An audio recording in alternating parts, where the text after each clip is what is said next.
feels weird. Webcam ka on a webcam on vel hian in antimony che dan dan hi dang lam do lakin ka hret lem chuan pa ngai lo do lak ngai ala nei lo wang ani ka ring podcast masaber kema podcast masaber ania ELH podcast for into ngan soyang it's one voina it's one a podcast masaber ani boka katia vlog in min trampui dan ti karon soyang ama sabera ka hriat chiang dawa ka hriat chu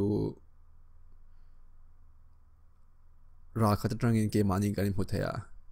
vlog chuanin video ilanga lekina I edit le nu khanin midang angin in hmu thai midang angin ke hmu thaya kha entinge ka che ji ate ko dan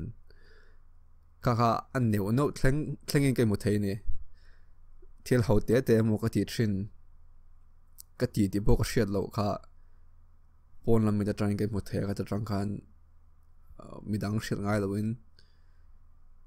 ka in zir thayamo ka du chung ka thak thei ka du lo chung ka thak angai chung lo ti zong khanin mani kan in mu thai poi mo na chan chu ke mani kan in huai na om lo a dar thalang tang te ni lo chon dar thalang po hi ke mani tak tak kan in mu lo a mirror image alat din zong da ngai mu chu ania poi mo na chu ra kha ta tang in mu nga khati ka chet khachu atha ka tilo amoi ka tilo ka ti ka omdan ngatinge ka trong dan a hianin chumin chu van soizing ka soit liam no ngai ni he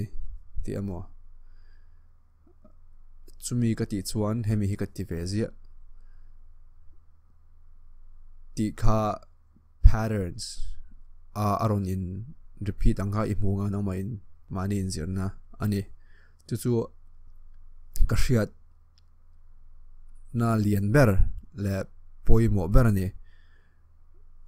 adang le chuanin video kala don ti naril rui put chuanin khoi huna bo kala hote poni thai thila thlen to chuanin hemi hi video laila thangem lekina ala entla kangem ti ril rui puto a kami ka e tin hun yom dani tin huna khanin video haila zelang video lak na hun ka ta het helai huna hianin video lak rem chang tingai to na haron om zelang emi hi ngai to na danglam na nia consumer la producer chu consumer ani chuanin mi video siam sa te kan en ringota hemi video an siam na hi khoilai mun nge entin nge video an siam ma henting anti an ngai to dan ti kha chu kan wangai to tong lawa amai ro chu video nangma ala tu ini chuanin midang tan khan enting he mu no man tingem amo ami hi laila ala entla ka ngem lekin ta na thangem king zong khanin lelam din huna yom to ne producer din huna tang khanin khovel clear to zo kang kamera pangin ani se abathumna chuanin online azir ve na shrim abathumna chuanin online vela thil rai post chuan a du nan comment he online vela chuanin kami kha comment thapo amanga thalo po amang ka khani comment thalo om chuanin engata ma ngai lo na veng do ani chu mai ikhani te be mai ang kina chun atira kha chuanin ngaya inei lo chuan atira chuanin ila poimo atira chuanin comment vel kha ila poimo vionga atira anga ni lawin kema tang kan soinga atira kha chuanin comment vel bo khai chiar ve ka ila thutak ve ang reng dowa a thapo ni se a thalo abigin a thalo hi lak thutak lezola ola atira chuan amai ro chu kha iti chuanin eng tal ma ngai lo na kha omve mayang tuna phei chuanin comment ka chiar ngai to lo tira adikang video thar ka upload hianin tunga comment ati chu atir vela chun ke en ve do tho amai ro chu rei nu chun ke en to chung lo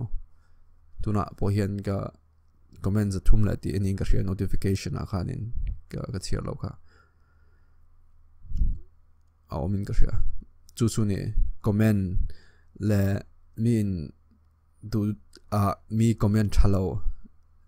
vel da po kha ngaya ineyang tinai chu atira chunin tongkam ka thiam lo awangin swal ti mayang ani hemi te hian man comment swal tia ingai to na pon ingai to rei ve do mai the ya amaro chu nu chuan poilo kha in zirna ve pakhat ania min chun pui dan ni veng chu chuan enge dang le camera on phata zamna te amot team na daute nei chuanin it is so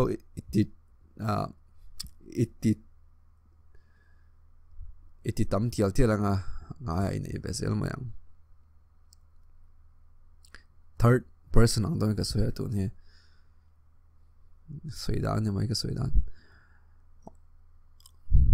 i chuang kha khang pot cha tuna tan chuanin podcast episode number 7 nia ti chin top ngai tu lok na la tu po chung lawa a that lo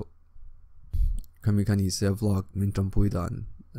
vlog video lag vel min tampui dan ka ngai tu thei te chu ni tuna tan chuan fine